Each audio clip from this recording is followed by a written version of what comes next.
Hey everyone, it's Bennett, your fantasy football commish, with the Week 3 fantasy football update. Before I get into the update, just want to give a little shout out to the Braves.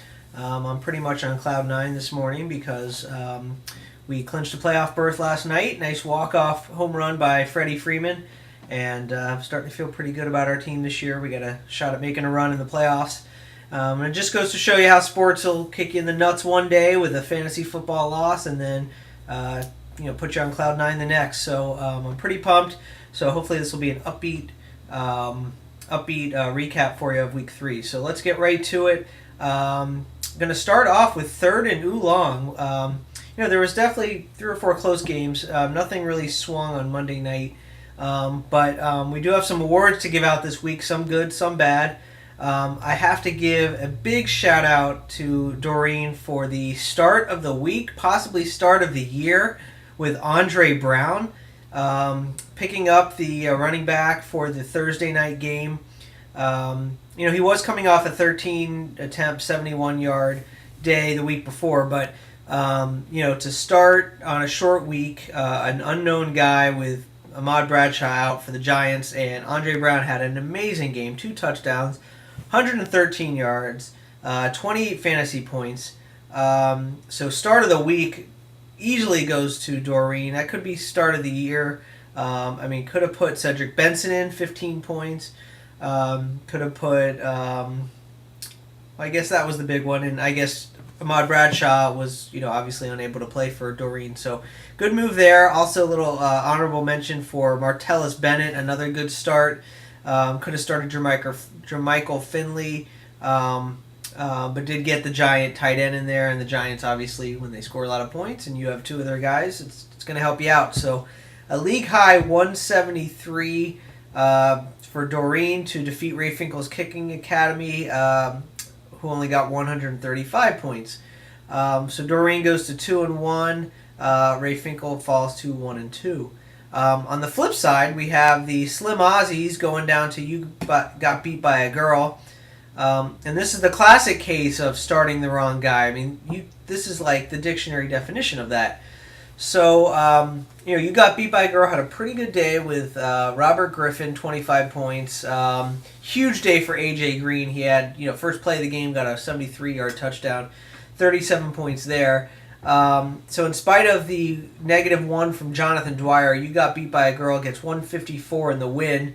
But I, do have to point out that the Bench Stud of the Week award, as easy as it was to give the start of the week to Doreen, the Bench Stud of the Week goes to the Slim Aussies, myself, playing a hunch,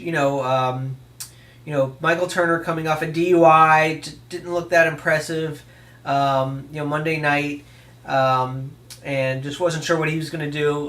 So I figured I'd give Kevin Smith a shot at Tennessee for the Lions. Supposed to be the running back of choice, even though this new guy, McHale, I forget the guy's name, but new guy for Detroit, is supposed to get a lot of the carries. But, Kevin Smith coming off 13 carries, 16 carries in week 1 and 2 respectively, got 0, big fat 0, didn't even get a carry. I'm reading the note here. It says Jim Schwartz admitted that he limited Smith to third down work in week 3. And with Mikel LaShore getting all the carries there. So a big fat goose egg for Kevin Smith. The Aussies lose by 14 points, and sitting on the bench is Michael Turner, 16 points. Not a great game, but just enough to, piss me off, really, because I lose by 14 and I had 16 points from the guy who started the previous 2 weeks, and obviously, big mistake there. So, you got beat by a girl goes to 3-0. Little bit of luck there, but also did score a nice 154 points. So, you got beat by a girl 3-0. I believe the only 3-0 team. And the Slim Aussies fall to 1-2. Other good games, we had the Idaho Dark Taters defeating the Catonsville Cartel. Catonsville Cartel, still with quarterback issues, only 10 and 5 points from the quarterbacks, but still only lost by 9 points, and could have had another 9 points from Marshawn Lynch Monday night in that crazy Monday night game. only 10 points for Marshawn Lynch that night. So Catonsville Cartel just needed a little bit more luck to get over the hump. Obviously, the Dallas kicker he got 10 points. Excuse me, I saw the 0 there. I was going to say Dan Bailey only not getting any points, but my eyes just aren't working today, so I apologize for that. Idaho Darth Taters win in spite of having 23 points from Nate Washington on the bench with that amazing catch. Heath Miller, 26 points, and Eric Decker. So Idaho Darth Taters got away with one there. Had a lot of points on the bench, but they do squeak out a win, 131-122, to go to 2-1. Catonsville Cartel fall to 0-3. Big bounce back game for Oceanside Lionesses. After scoring less than 100 points the week before, Sheree's team got 145 points, knocked the Calvinators, who had been, had 2 really impressive wins the first couple weeks, knocked them off the undefeated train there. The Calvinators fall to 2-1, only get 127 points. Obviously, Hakeem Nix being out after a monster week before, and Aaron Hernandez getting hurt didn't help the Calvinators. But the Lionesses had a big bounce back game. 22 points from Darren McFadden, 27 from Fitzgerald. Kyle Rudolph, I never heard of that guy. He gets 20 points for Minnesota. I sound like I'm from Minnesota there, but wow. 2 touchdowns for Kyle Rudolph. Never heard of that guy, but he's the tight end for the Vikings, and he got 20 points. So a nice 145 point day for the Lionesses to go to 2-1. Meanwhile, the Calvinators fall to 2-1. So big win there for Lionesses. Let's see. We also have, I think the final game to talk about is the Spring Street Stallions defeating the Travelers 129-112. Good job, Spring Street Stallions, coming back, going to 2-1.